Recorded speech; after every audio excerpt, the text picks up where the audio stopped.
Hello everyone, मैं इंदु सुबोध अपने YouTube channel Subodh history classes में आप सभी का एक बार फिर से स्वागत करती हूँ। आज मैं मौर्य साम्राज्य से संबंधित 25 प्रश्न लेकर आई हूँ। आप लोगों को तो ये जानकारी मिल ही गई होगी कि TRE 3 की परीक्षा जो है वह बहुत जल्दी ही होने जा रही है। मेरा मानना है कि 11-12 में हिस्ट्री के लिए और 9-10 में भी इस चैप्टर से जो अभी हम लोग करने जा रहे हैं मौर्य साम्राज्य, उससे बहुत सारे प्रश्न जो हैं मेरे द्वारा बनाए गए सेट से अवश्य आएंगे। इसलिए आप लोग इसको एक बार ध्यान से जरूर देखेंगे और अपना कमेंट इस पर देंगे। तो चलिए अब हम लोग शुरू करते हैं। आज का पहला प्रश्न है, अशोक द्वारा धम्म महामात्रों की नियुक्ति का उल्लेख उसके किस शिलालेख में किया गया है? ऑप्शन 1 द्वितीय शिलालेख, तृतीय शिलालेख, चतुर्थ शिलालेख अथवा पंचम शिलालेख। अशोक द्वारा धम्म महामात्रों की नियुक्ति का उल्लेख पंचम शिलालेख में किया गया है, जो कि ऑप्शन 4 में है। अब हम दूसरे प्रश्न की तरफ बढ़ते हैं। तो दूसरा प्रश्न हमारे स्क्रीन पर है, अशोक के अतिरिक्त देवानाम प्रिय उपाधि धारण करने वाला मौर्य शासक था। अर्थात अशोक के अतिरिक्त देवानाम प्रिय उपाधि धारण किस किस शासक ने किया था? कुणाल ने, संप्रति ने, दशरथ ने अथवा जालौक ने। तो अशोक के अलावे देवानाम प्रिय की उपाधि जो है वह दशरथ ने धारण किया था। तीसरा प्रश्न, सारनाथ में बौद्ध स्तूप का निर्माण किसने कराया था? चंद्रलेखा देवी ने, असंधि मित्रा ने, कुमार देवी ने अथवा अशोक ने। तो सारनाथ में बौद्ध स्तूप का निर्माण जो है वह अशोक ने करवाया था, जो हमारा चौथा ऑप्शन है। चौथा प्रश्न, कौटिल्य ने अहितक शब्द का प्रयोग किस संदर्भ में किया है? गुप्तचर के संदर्भ में, दास के संदर्भ में, पार्षद के संदर्भ में अथवा व्यापार के संदर्भ में। तो कौटिल्य ने अहितक शब्द का प्रयोग दास के संदर्भ में किया है। पांचवा प्रश्न, मौर्य काल में उदक भाग था। अर्थात उदक जो है वह नीचे जो 4 ऑप्शन दिए गए हैं उसमें से किसका एक भाग था? एक सिंचाई कर, सीमा शुल्क, तीर्थ यात्री कर अथवा बौद्ध भिक्षुओं को दिया गया भूमि दान। तो उदक जो है वह सिंचाई कर का एक भाग था। छठा प्रश्न, निम्नांकित किस स्थल पर स्थित स्तूप अवशेषों से अशोक की प्रस्तर पर उद्धृत प्रतिमा प्राप्त हुई है जिस पर उसका नाम उत्कीर्ण है? कनगनहल्ली, अमरावती, सांची अथवा देहर कुठार। तो कनगनहल्ली में जो अशोक की प्रस्तर पर उद्धृत प्रतिमा प्राप्त हुई है उस पर उसका नाम उत्कीर्ण है। सातवां प्रश्न, निम्नलिखित किस मौर्यकालीन अभिलेख में दुर्भिक्ष काल में सहायता प्रदान किए जाने का विवरण प्राप्त होता है? पहला जौगढ़ अभिलेख, दूसरा महास्थान अभिलेख, तीसरा नित्तुर अभिलेख और चौथा एरागुड़ी अभिलेख। तो महास्थान अभिलेख जो है उससे मौर्यकालीन जो दुर्भिक्ष पड़ा था उसमें सहायता दिए जाने का विवरण मिलता है। आठवां प्रश्न, दिव्यावदान के अनुसार किसके उपदेश से प्रभावित होकर अशोक ने बौद्ध धर्म ग्रहण किया था? पहला ऑप्शन निग्रोध, दूसरा बाल पंडित समुद्र, तीसरा उपगुप्त और चौथा आनंद। तो बाल पंडित समुद्र के उपदेश से प्रभावित होकर अशोक ने बौद्ध धर्म ग्रहण किया था, ऐसा दिव्यावदान में बताया गया है। नवा प्रश्न, वह मौर्यकालीन स्तंभ लेख जिस पर हाथी का चिन्ह है। अर्थात वो ऐसा कौन सा स्तंभ लेख है मौर्यकालीन जिस पर कि हाथी का चिन्ह है? पहला ऑप्शन रामपुरवा स्तंभ लेख, दूसरा लौरिया नंदनगढ़ स्तंभ लेख, तीसरा संकिसा स्तंभ लेख और चौथा सारनाथ स्तंभ लेख। तो संकिसा स्तंभ लेख में मौर्यकालीन स्तंभ है लेख है जिस पर कि हाथी का चिन्ह है। 10वां प्रश्न, निम्नलिखित में से किसने कहा कि अशोक स्तंभों के पशु आकृतियों पर यूनानी प्रभाव है? अशोक के जो स्तंभ बनाए, अशोक के जो बनाए गए स्तंभ है जिस पर कि पशु आकृतियां उकेरी गई हैं उस पर यूनानी प्रभाव परिलक्षित होता है, ऐसा निम्नलिखित में से किसने कहा था? पहला ऑप्शन आर के मुखर्जी ने, दूसरा निहार रंजन रे ने, तीसरा आर सी मजूमदार ने अथवा डीडी कौशाम्बी ने। तो निहार रंजन रे का ऐसा मानना था कि अशोक स्तंभ पर जो पशु आकृति उत्कीर्ण किए गए हैं, बनाए गए हैं, उस पर यूनानी प्रभाव परिलक्षित होता है। 11वां प्रश्न, निम्नलिखित में से सांची के अशोक स्तंभ में कितने सिंह हैं? 4 सिंह हैं, 1 सिंह है अथवा 2 सिंह है या 3 सिंह है? तो अशोक का जो स्तंभ लेख है, अशोक का जो स्तंभ है सांची में, उस पर 4 सिंह उत्कीर्ण हैं। 12वां प्रश्न, रुम्मिनदेही स्तंभ लेख में उत्कीर्ण उबलिके का क्या अर्थ है? पहला ऑप्शन कर मुक्त, दूसरा वर्षा ऋतु, तीसरा महाकाश्यप का जन्म स्थान अथवा चौथा घुड़सवार। तो रुम्मिनदेही स्तंभ लेख में जो उबलिके उत्कीर्ण है उसका अर्थ होता है कर मुक्त। अब हम 13वें प्रश्न की तरफ बढ़ते हैं। 13वां प्रश्न हमारे स्क्रीन पर रहा। सारनाथ स्तंभ पर कुल कितने पशुओं की आकृतियां हैं? पहला ऑप्शन 4, दूसरा 1, तीसरा 5 और चौथा 8। तो सारनाथ स्तंभ पर कुल 8 पशुओं की आकृतियां हैं। 14वां प्रश्न, केवल एक ही शिलालेख है जिसमें अशोक ने करारोपण के बारे में बात की है। इनमें से कौन सा वह शिलालेख है? अशोक के शिलालेखों में से सिर्फ एक शिलालेख ऐसा है जिस पर कि वह करारोपण की बात करता है। क्या वह भाबरू का शिलालेख है? क्या वह निगाली सागर स्तंभ शिलालेख है? क्या वह रुम्मिनदेही स्तंभ शिलालेख है अथवा वह बराबर गुफा शिलालेख है? तो वह अब अशोक का वह शिलालेख जिस पर कि करारोपण की बात करता है वह रुम्मिनदेही स्तंभ शिलालेख है, जो कि हमारा तीसरा ऑप्शन है। 15वां प्रश्न, अशोक के किस अभिलेख पर मोर का उत्कीर्णन किया गया था? पहला ऑप्शन लौरिया नंदनगढ़ स्तंभ, दूसरा रामपुरवा का सिंह स्तंभ, तीसरा दिल्ली टोपरा स्तंभ और चौथा सारनाथ स्तंभ। तो लौरिया नंदनगढ़ स्तंभ जो है उस पर मोर का उत्कीर्णन किया गया था। यह अशोक का अभिलेख है। 16वां प्रश्न, निम्नलिखित में से कौन अशोक के रुम्मिनदेही स्तंभ लेख के विषय में सही नहीं है? नीचे 4 ऑप्शन दिए गए हैं, उसमें से 3 जो है वह सही है और 1 सही नहीं है। तो हमको देखना होगा कि कौन सा सही नहीं है। पहला ऑप्शन है यह लुम्बिनी में स्थित है। क्या रुम्मिनदेही स्तंभ लेख के बारे में कहा जा रहा है कि यह लुम्बिनी में स्थित है जिसकी अशोक ने स्वयं यात्रा की थी। दूसरा, अशोक के द्वारा बुद्ध कोणाकमन को श्रद्धा सुमन अर्पित करने की यात्रा की स्मृति इसमें संयोजित है।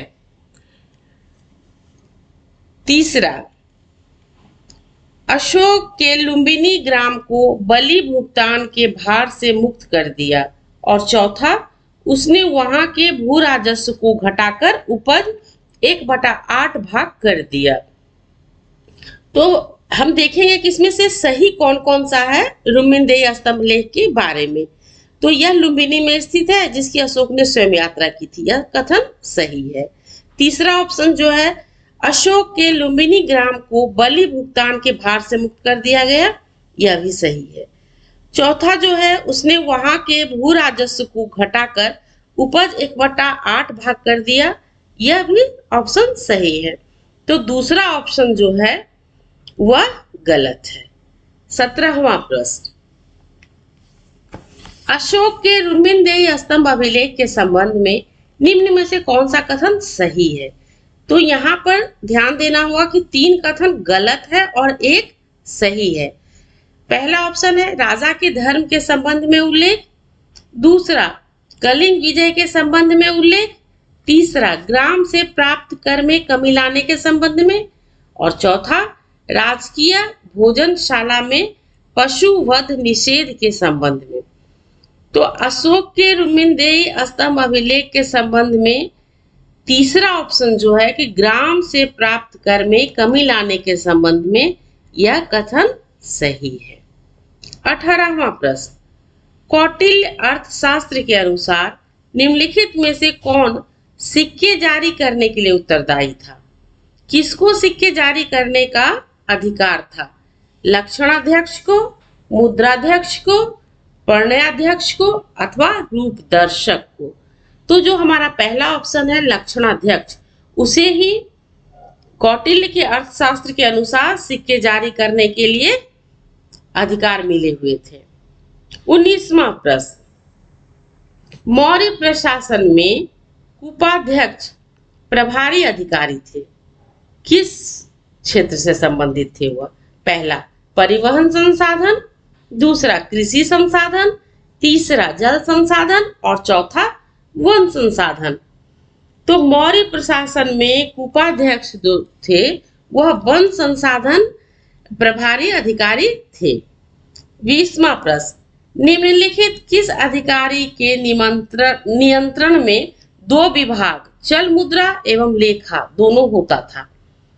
समाहर्ता पहला ऑप्शन, दूसरा सन्निधाता, तीसरा अक्ष पटलाध्यक्ष और चौथा संस्थाध्यक्ष।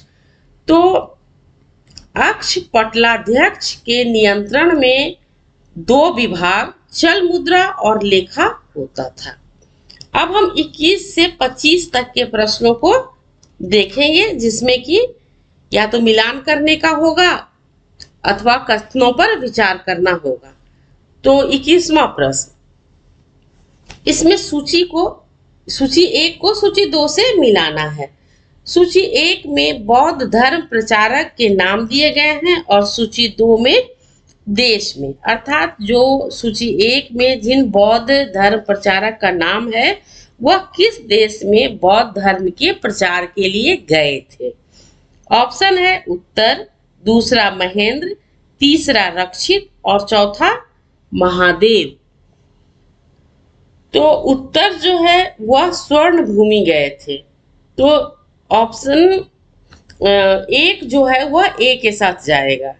दूसरा महेंद्र लंका धर्म प्रचार के लिए गए थे, तो दूसरा जो है वह चौथा के साथ जाएगा। और रक्षित जो है वह बनवासी गए थे धर्म प्रचार के लिए, तो तीसरा जो है वह बी के साथ जाएगा।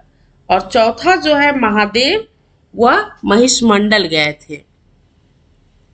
इस प्रकार हमारा उत्तर जो है वह पहले ऑप्शन के साथ जा रहा है। अब हम 22वें प्रश्न को देखते हैं। 22वां प्रश्न है, अशोक स्तंभों के बारे में निम्नलिखित कथनों पर विचार कीजिए। पहला, ये स्तंभ चुनार के बलुआ पत्थरों से निर्मित हैं। दूसरा, स्तंभों का यष्टि भाग सजावट विहीन किंतु पॉलिशदार है।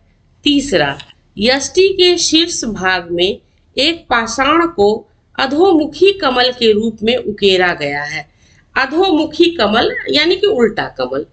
चौथा, अधोमुखी कमल के ऊपर एक चौकी है जिस पर मनुष्य अथवा पशु की मूर्ति दर्शाई गई है। इसमें सही उत्तर को चुनना है। अब हम देखते हैं कि इसमें कौन कौन सा कथन सही है। ये स्तंभ चुनार के बलुआ पत्थरों से निर्मित थे, सही है। दूसरा, स्तंभों का यष्टि भाग सजावट विहीन किंतु पॉलिशदार है, यह भी सही है। तीसरा, यष्टि के शीर्ष भाग में एक पाषाण को अधोमुखी कमल के रूप में उकेरा गया है, यह भी सही है। चौथा जो है, अधोमुखी कमल के ऊपर एक चौकी है जिस पर मनुष्य अथवा पशु की मूर्ति दर्शाई गई है, नहीं, मनुष्य की मूर्ति नहीं दर्शाई गई है, इसलिए चौथा ऑप्शन जो है गलत है। तो अब हम नीचे देखेंगे कि यह किस उत्तर के साथ जाता है, तो यह ऑप्शन 2 के साथ जा रहा है।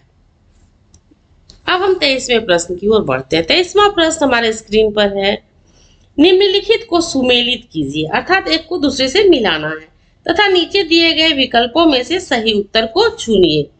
8वां शिलालेख, आठवां शिलालेख आठवां शिलालेख में बोध गया की संबोधि यात्रा का वर्णन है। तो पहला ऑप्शन जो है वह ए के साथ जाएगा। दूसरा जो है रुमिनदेही स्तंभ लेख में कर मुक्ति का उल्लेख है, तो यह बी के साथ जाएगा दूसरा। कंधार लेख में अरेमाइक भाषा है, यह तीसरा जो है वह सी के साथ जाएगा। और चौथा सारनाथ लेख में अशोक बौद्ध धर्म के संरक्षक के रूप में आए हैं, तो चौथा जो है वह डी के साथ जाएगा। इस प्रकार हमारा उत्तर जो है पहला ऑप्शन के साथ जाएगा। 24वां प्रश्न, सम्राट अशोक का 7वां स्तंभ लेख कहाँ पाया जाता है?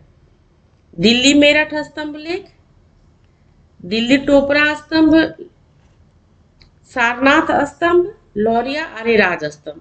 नीचे दिए गए विकल्पों में से सही उत्तर का चयन करना है। केवल ए और डी नहीं, केवल ए, 1 और 4 जो है मतलब उसको 1 और डी मान के चलेंगे हम लोग। ऊपर से डी, सॉरी, उसमें ऐसा कुछ जिक्र नहीं है। सम्राट अशोक का 7वां स्तंभ लेख जो है वह दिल्ली टोपरा स्तंभ लेख है। तो ऑप्शन तीसरे के साथ हम जाएंगे। अब इस सेट का अंतिम और 25वां प्रश्न, अशोक के स्तंभों के बारे में अधोलिखित यानी कि नीचे लिखे गए कथनों को पढ़िए। अशोक के मुख्य स्तंभ लेख उत्तर भारत में प्राप्त हुए हैं। 6 स्तंभ लेख हैं जो 7 स्थानों पर प्राप्त हुए हैं। सी, स्तंभों की यष्टि तथा ऊर्ध्व भाग 2 अलग अलग पत्थरों से निर्मित हैं। और डी, ऊर्ध्व भाग की समस्त आकृतियां पशुओं की हैं। उपर्युक्त में से कौन से कथन सत्य हैं? सही कूट का चयन कीजिए। तो अशोक के मुख्य स्तंभ लेख उत्तर भारत में प्राप्त हुए हैं, बिल्कुल सही है। 6 स्तंभ लेख है, नहीं, ये बी गलत है। सी जो है स्तंभों की यष्टि तथा ऊर्ध्व भाग 2 अलग अलग पत्थरों से निर्मित हैं, यह सही है। और डी, ऊर्ध्व भाग की समस्त आकृतियां पशुओं की हैं, यह भी सही है।